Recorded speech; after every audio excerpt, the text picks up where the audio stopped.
Hello students. आज का हमारा टॉपिक है सीक्वेंशियल एंड कंडीशनल स्टेटमेंट्स।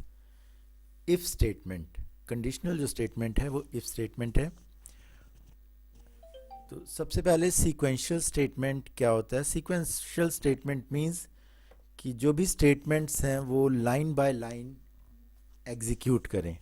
ठीक है, जैसे ये हमारे पास एक प्रोग्राम है, num1 eval input enter first number, ये फर्स्ट स्टेटमेंट है। num2 ये सेकंड स्टेटमेंट है। फिर ऐड num1 प्लस num2 ये थर्ड स्टेटमेंट है। फिर print addition of two numbers ये फोर्थ स्टेटमेंट है। फिर सब फिफ्थ, और फिर जो प्रिंट स्टेटमेंट है वो सिक्स्थ स्टेटमेंट है। ये सारी स्टेटमेंट क्या है, एक सीक्वेंस में एग्जीक्यूट करेगी, अपवर्ड टू डाउन डायरेक्शन में। मीन्स सबसे पहले num1 फिर num2 फिर ऐड प्रिंट सब प्रिंट, इस तरह क्या है ये एग्जीक्यूट होगी। तो ये एक सीक्वेंशियल स्टेटमेंट है। जितने भी प्रोग्राम हमने अभी तक किए हैं वो सारे सीक्वेंशियल स्टेटमेंट के हैं। ठीक है, तो ये प्रोग्राम है हमारे पास सीक्वेंशियल स्टेटमेंट का। जैसे num1 value enter first number है, ये इस तरह नंबर। तो ये क्या है, सारे प्रोग्राम एग्जीक्यूट करके क्या है हमें आउटपुट स्क्रीन पे डिस्प्ले कर देगा। तो इसको हम प्रैक्टिकली एग्जीक्यूट करके देखते हैं। तो ये प्रोग्राम मैंने टाइप करके रखा हुआ है। जब हम इसको एग्जीक्यूट करेंगे F5 से, जब हम इसे एग्जीक्यूट करेंगे तो हमारे पास जो रिज़ल्ट, जो हमारे पास आउटपुट आएगी, पहले तो लाइन नंबर 1 एग्जीक्यूट हुई जिसमें एंटर फर्स्ट स्टेटमेंट। इसमें फर्स्ट स्टेटमेंट में मैं 45 एंटर कर रहा हूँ। सेकंड स्टेटमेंट में मैं 15। और देखिए सेकंड स्टेटमेंट और फर्स्ट स्टेटमेंट और सेकंड स्टेटमेंट, क्योंकि हमने इवैल फंक्शन वहाँ पे इनपुट दिया हुआ है, तो ये हमारे इनपुट के लिए मींस ये यूज़र के इनपुट के लिए वेट करेगा। और फिर जब यूज़र वैल्यू इनपुट करेगा और एंटर प्रेस करेगा तो सेकंड स्टेटमेंट एग्जीक्यूट होगी। और थर्ड फोर्थ और फिफ्थ स्टेटमेंट में फिफ्थ, हाँ जी, थर्ड फोर्थ और फिफ्थ स्टेटमेंट में कोई इनपुट नहीं है, डायरेक्ट वो एग्जीक्यूट किया और रिज़ल्ट क्या है हमारे सामने है।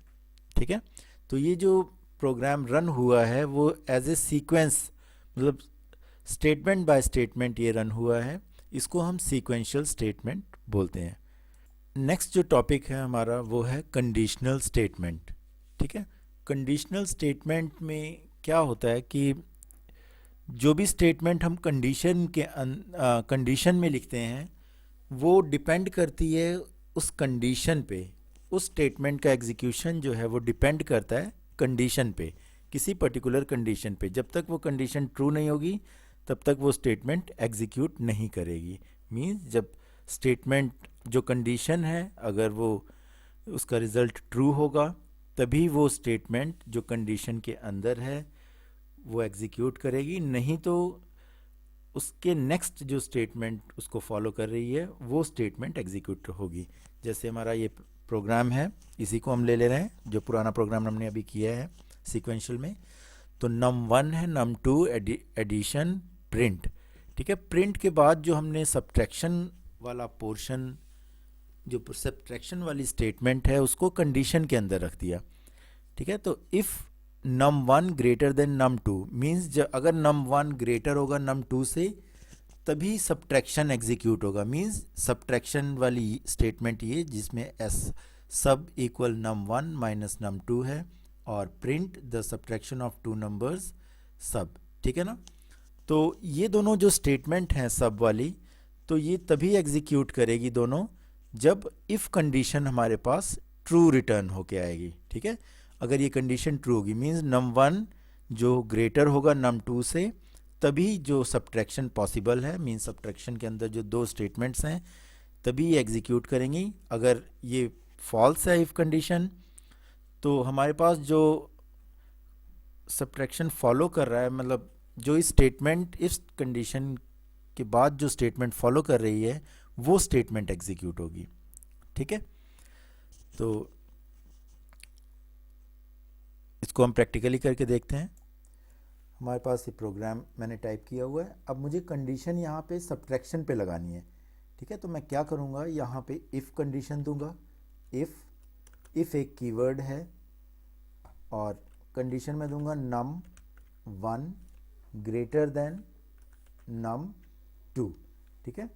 इसी तरह इसी फॉर्मेट में हम इसी सिंटेक्स में हम इफ़ कंडीशन लिखते हैं, और जब कंडीशन हमारी कंप्लीट हो जाएगी इफ़ की, तो हम सेमी कॉलन लगाएंगे इसमें, सॉरी कॉलन यहाँ पे यूज़ करेंगे हम। और जो इफ़ स्टेटमेंट है, इफ़ कंडीशन है, ठीक है, इसको हम इंडेंट कर देंगे, मीन्स एक टैब प्रेस कर देंगे और फिर ये क्या है, इफ़ का पार्ट बन जाएगा, ये स्टेटमेंट इफ़ की पार्ट बन जाएगी, ठीक है ना। और जैसे प्रिंट है, इसको भी मैं टैब प्रेस करूँगा तो ये सब और प्रिंट स्टेटमेंट जो है वो इफ़ का पार्ट होगी, ठीक है। मतलब ये दोनों स्टेटमेंट जो हैं, जो हमने इंडेंट किए दोनों, ये इफ़ के कंडीशन के ट्रू होने पर ही दोनों एग्जीक्यूट करेंगी, ठीक है ना। तो ये दोनों स्टेटमेंट्स इफ़ का पार्ट हैं। तो इफ़ के पार्ट के बाद जो स्टेटमेंट हमारे पास प्रिंट की है, अगर इफ़ कंडीशन ट्रू होगी तब ये सब्ट्रैक्शन एग्जीक्यूट होगा, नहीं तो जो स्टेटमेंट इसको फॉलो कर रही है इफ़ कंडीशन को, वो एग्जीक्यूट करेगी, ठीक है ना। तो इसको हम रन करके देखते हैं।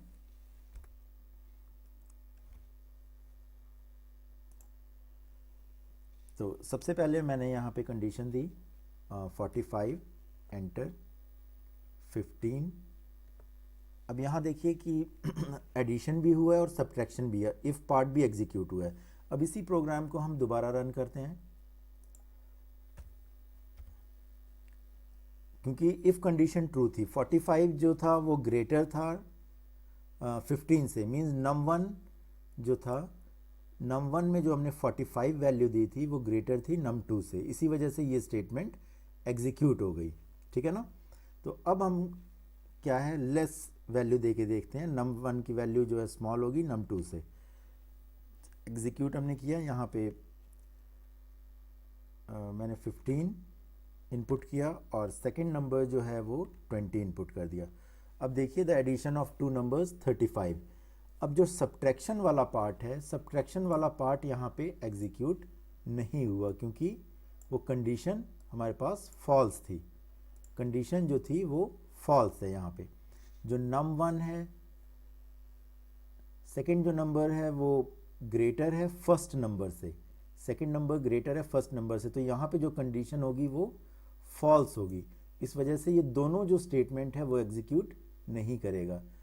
तो जब ये स्टेटमेंट एग्जीक्यूट नहीं करेगा तो इफ़ कंडीशन को जो स्टेटमेंट फॉलो कर रही है, इफ़ कंडीशन के बाद वो स्टेटमेंट एग्जीक्यूट हो जाएगी, ठीक है। तो ये था हमारा